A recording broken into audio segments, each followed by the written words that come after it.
Welcome to guys my new video. निम्नलिखित में से किसे सेनानियों का नियमित स्थानीय रखने वाला कहा जाता है? निम्नलिखित में से किसे सेनानियों का नियमित स्थानीय रखने वाला कहा जाता है? तो आपका राइट आंसर हो जाएगा ए, बिंबिसार।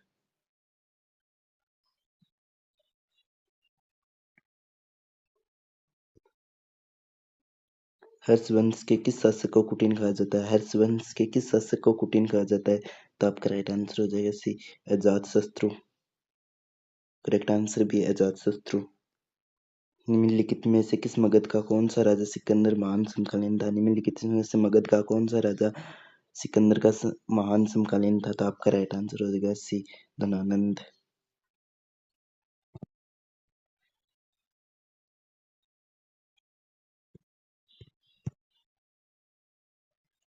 निम्न में से कौन सा एक सिकंदर का आक्रमण प्रभाव नहीं था?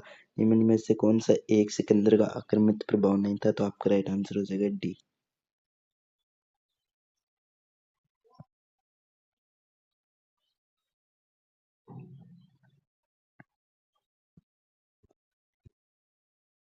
किस शासक ने गंगा एवं सोम नदियों का संगम पाटलिपुत्र नामक नगर की स्थापना की?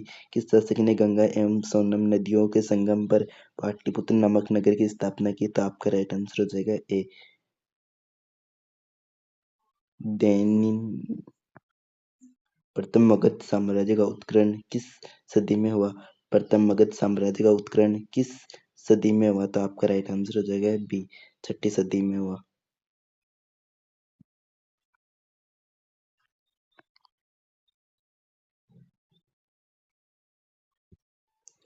निम्नलिखित में से किस राज्य ने गणतंत्रता नामक शासन व्यवस्था नहीं थी? निम्नलिखित में से किस राज्य में गणतंत्रता नामक शासन व्यवस्था नहीं थी? तो आपका राइट आंसर हो जाएगा सी, मगध।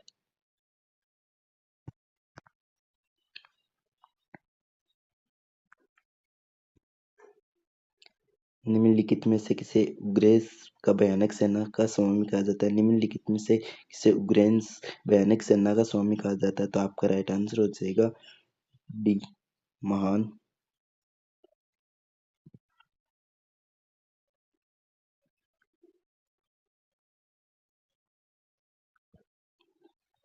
किस मत्रभांड पटवारी भारतीय द्वितीय नगरीकरण शहरीकरण के प्रारंभिक प्रतीक माना जाता है? किस मत्रभांड पटवारी भारत में द्वितीय नगरीकरण का शहरीकरण के प्रारंभ का प्रतीक माना जाता है? तो आपका राइट आंसर हो जाएगा ए,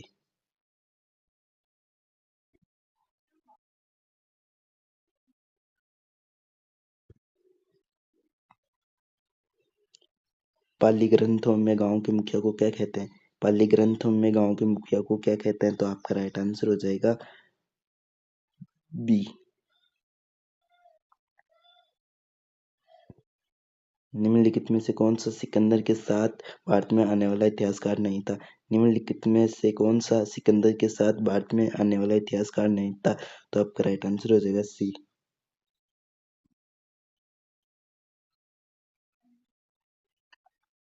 नंद वंश का संस्थापक कौन था? नंद वंश का संस्थापक कौन था? तो आपका राइट आंसर हो जाएगा डी।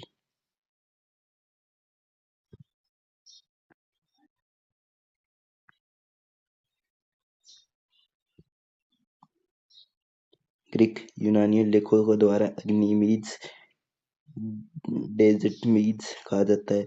ग्रीन यूनानियों लेखकों द्वारा अग्निमीज डेजर्टमीज कहा जाता है। तो आपका राइट आंसर हो जाएगा ए, धनानंद।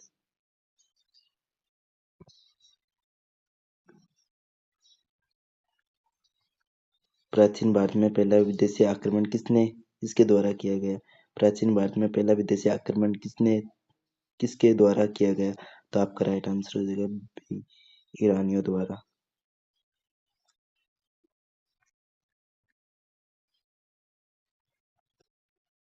नंद वंश का अंतिम सम्राट कौन था? नंद वंश का अंतिम सम्राट कौन था? तो आपका राइट आंसर हो जाएगा सी, धनानंद।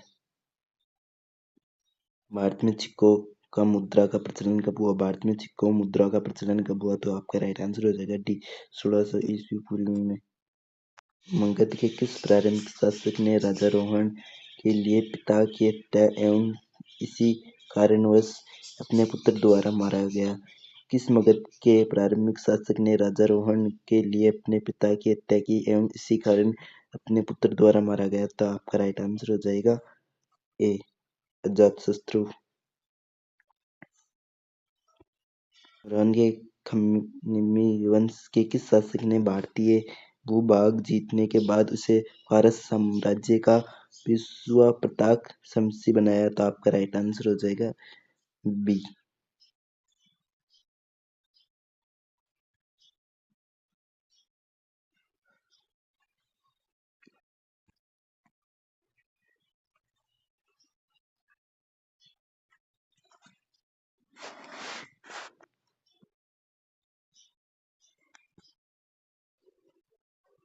विश्व का पहला गणतंत्र वैशाली किसके द्वारा स्थापित किया गया? विश्व का पहला गणतंत्र वैशाली किसके द्वारा स्थापित किया गया? तो आपका राइट आंसर हो जाएगा लीची।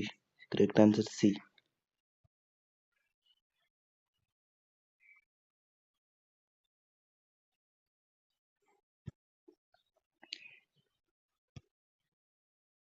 ईडेबस या विस्तार आधुनिक नाम झेलम का युद्ध 326 बीसी निम्न में से किस शासकों के बीच हुआ?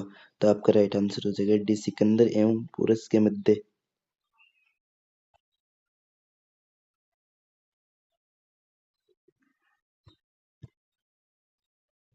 6ठी सदी में ईसा पूर्व के दौरान बड़े राज्यों के उद्गम का मुख्य कारण?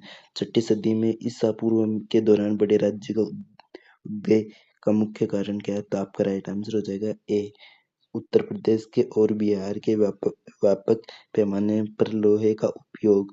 तो आपका राइट आंसर हो जाएगा ए।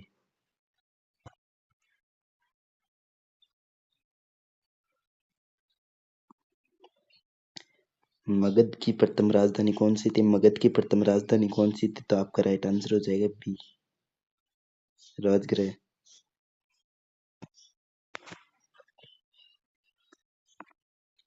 मगध सम्राट बिंबिसार अपने राज्य विदेह जीवक को किस राज्य के राजा चिकित्सा के लिए भेजा था? मगध सम्राट बिंबिसार ने अपने राज्य वेद जीवन को किस राज्य के राजा के चिकित्सा के लिए भेजा था? तो आपका राइट आंसर हो जाएगा सी, अवधि।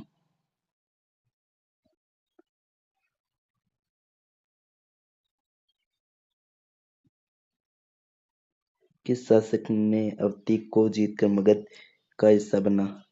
किस शासक ने अवधि को जीतकर मगध का हिस्सा बना? तो आपका राइट आंसर हो जाएगा D, Shishunag. Correct answer D, Shishunaga.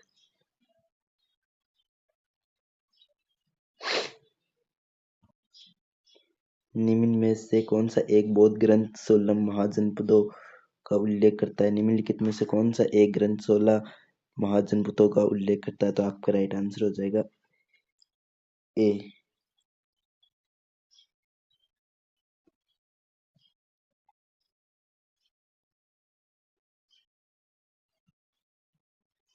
किस मगध सम्राट ने अंग का विलय अपने राज्य में कर लिया?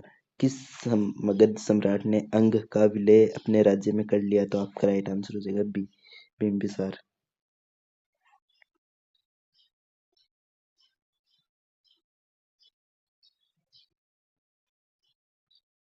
शिशुनाग ने किस राज्य को विलय मगध सम्राट साम्राज्य में नहीं किया? शिशुनाग ने किस राज्य को विलय मगध साम्राज्य में नहीं किया? तो आपका राइट आंसर हो जाएगा सी का सी।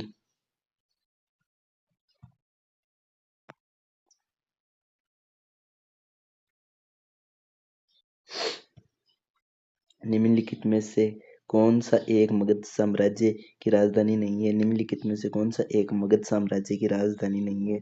तो आपका राइट आंसर हो जाएगा डी, कोसाबी। ईरान के खम्मी वंश में किस शासक ने भारतीय भूभाग जीतने के बाद फारस साम्राज्य का विश्व प्रताप बनाया? तो आपका राइट आंसर हो जाएगा ए,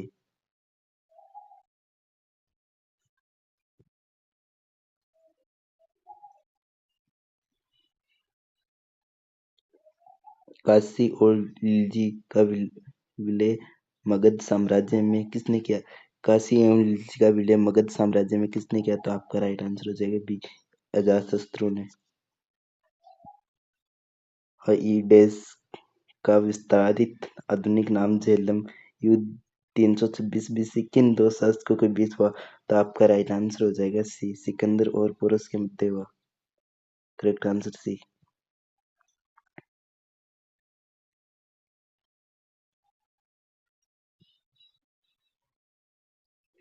तीन सौ तेईस ईस्वी पूर्व में सिकंदर माहमूद की मृत्यु हुई थी। 2323 में ईस्वी पूर्व में सिकंदर माहमूद की मृत्यु हुई थी। तो आपका राइट आंसर हो जाएगा डी, बेबीलोन में।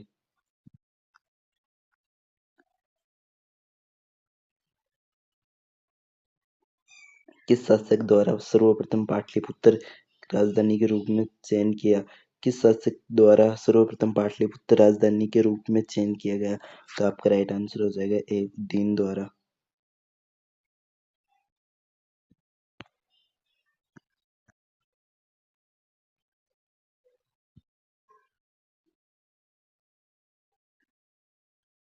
सिकंदर के आक्रमण के समय उत्तर भारत में निम्नलिखित राजवंशों में किस एक शासक था? सिकंदर के आक्रमणों के समय उत्तर भारत पर निम्नलिखित में से राजवंशों में से किस एक शासक था? तो आपका राइट आंसर हो जाएगा बी, नंद।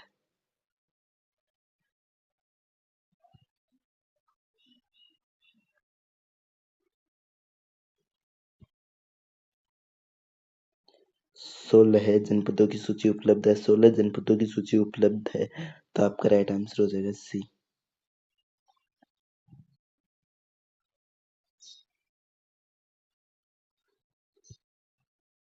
निम्नलिखित में से कौन सा एक ईसा पूर्व की छठी शती में प्रारंभ भारत में सार्वजनिक गई थी शक्तिशाली नगर था? निम्नलिखित में से कौन सा एक ईसा पूर्व छठी शती में प्रारंभिक भारत में सार्वजनिक शक्तिशाली नगर कौन सा था? तो आपका राइट आंसर हो जाएगा डी, मगध।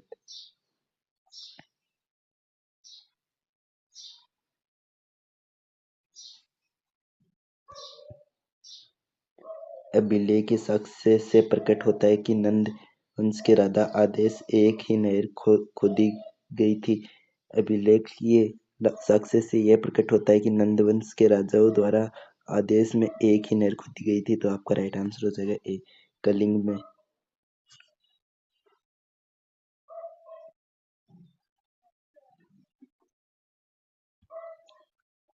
पहला ईरानी शासक जिसने भारत में कुछ भाग में अपना अधीन कर लिया।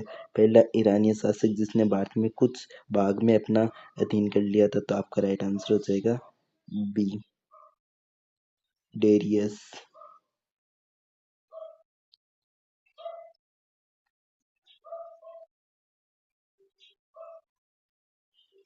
उज्जैन का प्राचीन नाम था। उज्जैन का प्राचीन नाम था। तो आपका राइट आंसर हो जाएगा सी, अवंतिका।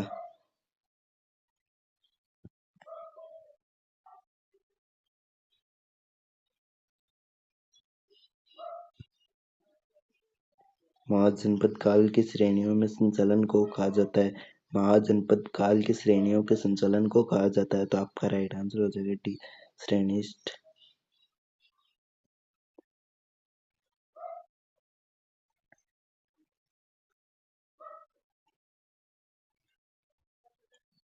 गृहपति का अर्थ है गृहपति का अर्थ है गृहपति का अर्थ है। तो आपका राइट आंसर हो जाएगा ए, धनी किसान। आई होप अगर आपको मेरी वीडियो अच्छी लगे तो वीडियो को ज़्यादा से ज़्यादा लाइक करना, चैनल को सब्सक्राइब करना और ज़्यादा से ज़्यादा शेयर करना। मिलते हैं नेक्स्ट वीडियो में।